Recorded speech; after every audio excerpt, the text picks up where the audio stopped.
हर शूल इस मार्ग के पथिक के चरणों का फूल बन जाता है।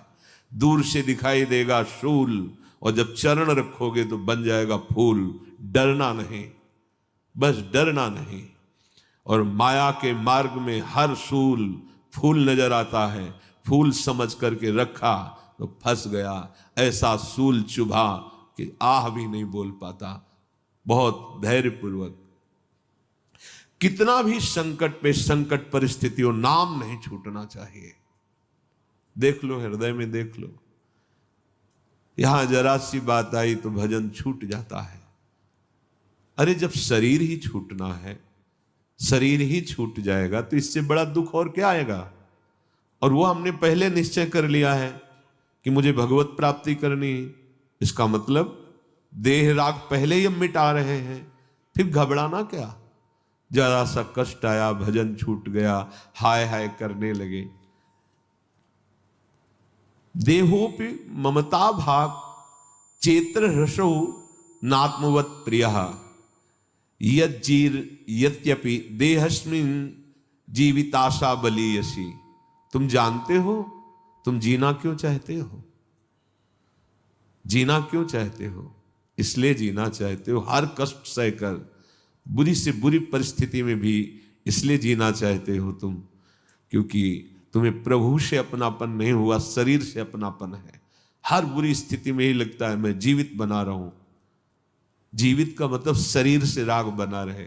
शरीर से राग खत्म हो जाए तो ये शरीर का छोड़ना जैसे सांप केचुल छोड़ता है, कोई कष्ट नहीं होता, ऐसे होता है।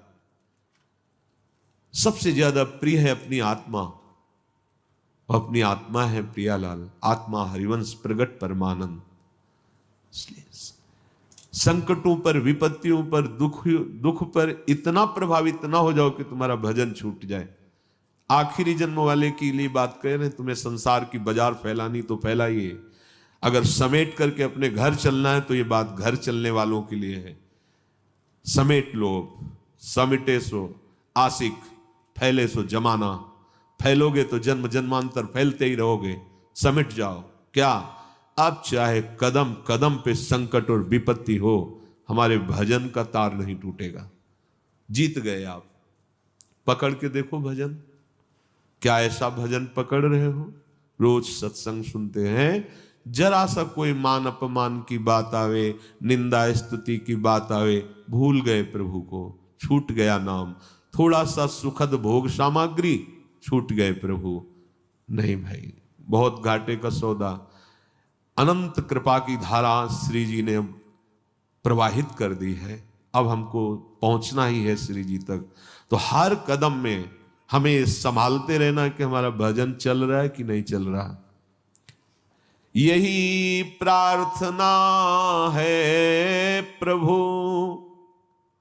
तुम पर ही है मेरा भार अपार।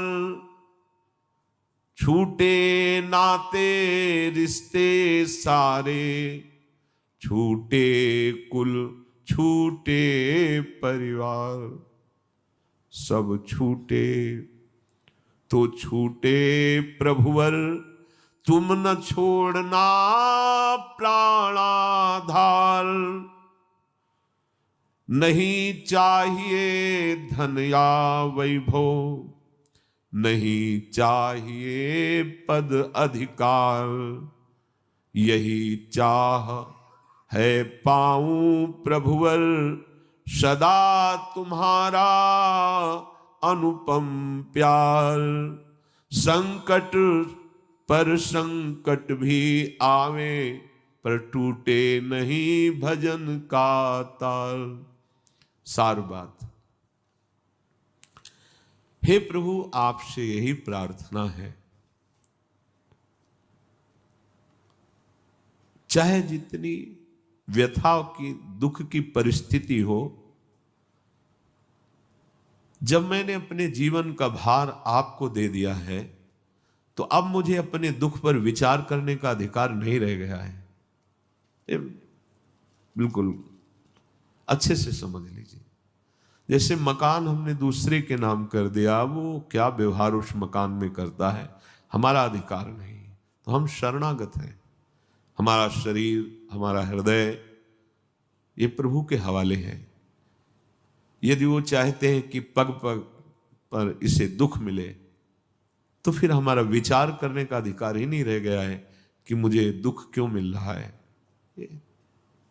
देखो, अगर चलना है प्रभु के पास तो ये सिद्धांत है, क्यों म्यों करके संसार में फंसना है तो आप देख लीजिए, तुम पर हमारा सारा भार समर्पित हो गया है। और सच्ची मानिए, बहुत बड़ा कृपा विधान हो रहा है। आपको लगता है दुख क्यों दे रहे हैं प्रभु? दुख नहीं दे रहे हैं, हिसाब बहुत कम में निपटा रहे हैं।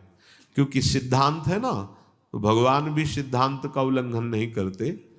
तो जहां हमें सैकड़ों हजारों जन्म सड़ना था, वहां कुछ घंटे मिनट में भगवा कर आगे बढ़ो और इसी जन्म में परम पद प्रदान कर देते हैं, जीवन मुक्त अवस्था प्रदान।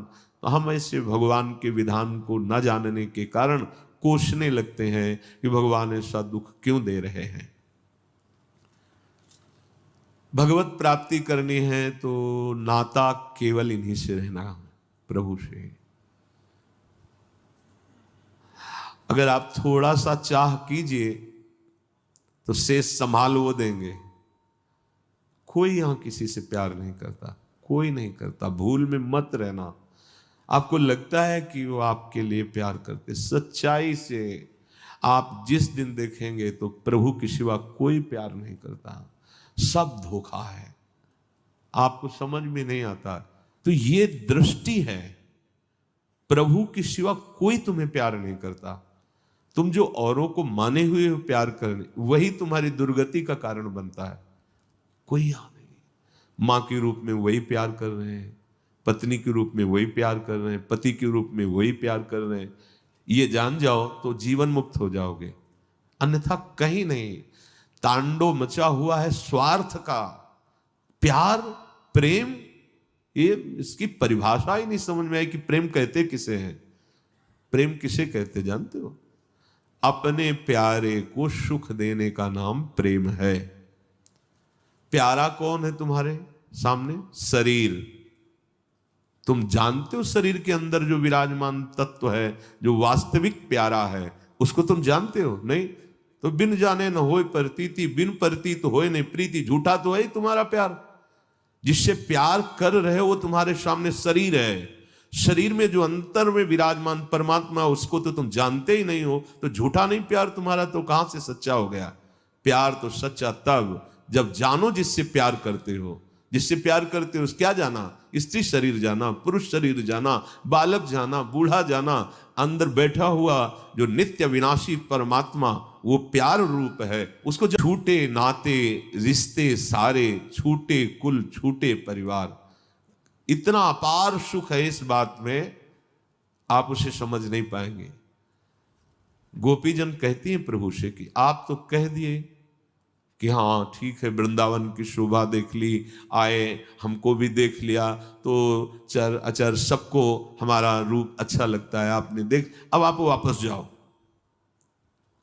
कैसे जाऊं? क्योंकि आपके सिवा कोई है नहीं, और मेरे मन को आपने बलात् ले लिया है, तो जाए भी शरीर तो करे क्या करे। और आप वापस करो मन। इनको वापस करना आता नहीं है, इनको छोड़ना आता नहीं है।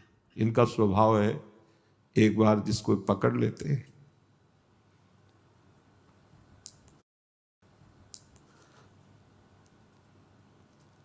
अगर इनका ऐसा स्वभाव ना होता तो अपने लोग कभी भगवत प्राप्ति ही नहीं कर पाते।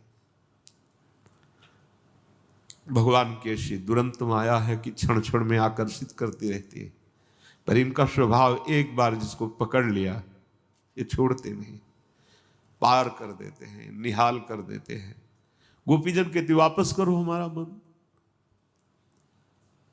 और अगर आप इतने पे भी नहीं समझते तो आगे का जो शब्द था, आप जानते हैं सारे संबंध आपके चरणों में है, ये जीवन आपके चरणों, अभी आपके सामने इस शरीर को भस्म कर दूंगी। गोपीजन कहते अभी इस शरीर को तिनके की तरह नष्ट कर दूंगी। मैंने आपसे प्यार किया है, ये भगवान इसलिए बोल रहे थे कि हमारे रास में प्रवेश पाने का ऐसा जन अधिकारी होता है, कोई रिश्ता नहीं, कोई सुख नहीं, कोई मांग नहीं, कोई चाह नहीं, केवल कृष्ण, केवल कृष्ण, तब वो चिदानंद रास में प्रवेश पाए।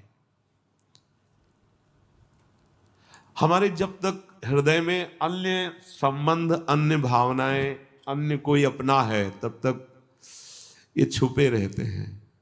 नहीं, दर्शन मांगने की जरूरत नहीं है, ये ऐसे उदार हैं, ये खेलते रहते हैं साथ, ये प्रेमी जन ही जानते हैं, दूसरे नहीं। जब तक तुम्हारा इस संसार में कोई और है प्रभु के सिवा, तब तक तुम्हें याचना करनी पड़ेगी, दर्शन दे दो, ये कर दो, वो कर दो। और जिस दिन तुम्हारा कोई संबंध ही नहीं रहेगा, केवल एक इन्हीं से संबंध, तो फिर भी नहीं जाने वाले।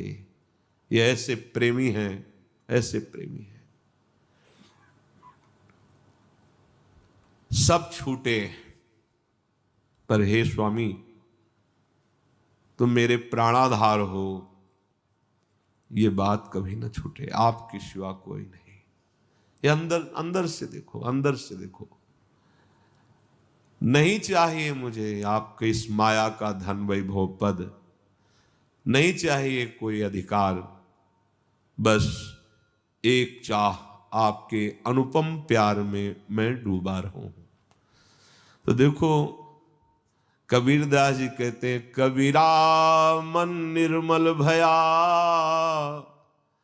जैसे गंगा नीर, पाछे लागो हरि फिरहे, कहत कबीर कबीर।